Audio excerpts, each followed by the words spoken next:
डभोई में पौराणिक ज्वाला माता का मंदिर मौजूद है, जहां पर आज चैत्र अष्टमी मनाई गई। दरअसल चैत्र अष्टमी को मनाते हुए अति पौराणिक ज्वाला माता के मंदिर में 23 युगलों के यजमान पद पर अष्टमी की यज्ञ का आयोजन हुआ और साथ ही भव्य मेला भी आयोजित करवाया गया। तो वहीं रात के वक्त वहां पर डायरे का कार्यक्रम भी आयोजित होने जा रहा है। बड़ी तादाद में भक्त भी यहां पर दर्शन के लिए चैत्र अष्टमी के मद्देनजर पहुंचते हुए और साथ ही महाप्रसादी लेते हुए दिखाई पड़ रहे हैं। आज रोज ज्वालामुखी माताजी मंदिरे नवचंडी होम हवन वगैरह कार्यक्रम है, जेમાં વાડીઓ 211 નંગ નાખવામાં આવેલ છે। શ્રદ્ધાથી નાખી છે। પૂજામાં આજે 23 જોડા લોકો પૂજામાં બેઠા છે અને આ વર્ષોની પરંપરા મુજબ ભાટિયા વાણંદ મેસુરા સમાજના લોકો અંદાજે 4000 સંખ્યામાં ધાર્મિક ભક્તો આવનાર છે અને સાંજે ડાયરોનું આયોજન છે, મહાપ્રસાદી પણ આયોજન કરવામાં આવેલ છે।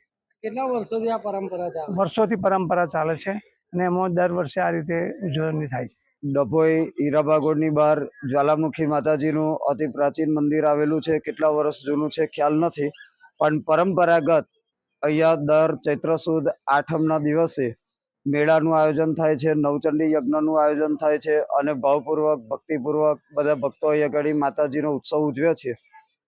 ચૈત્ર સુદ એકમના દિવસે માતાજીની જવારાની સ્થાપના થાય છે।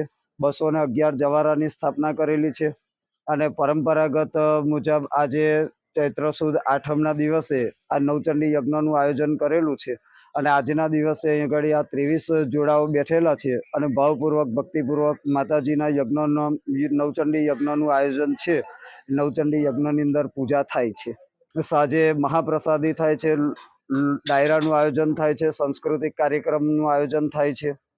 हमसे जुड़े रहने के लिए हमारे YouTube चैनल को सब्सक्राइब करें और नई वीडियो की नोटिफिकेशन के लिए बेल आइकॉन को दबाएं।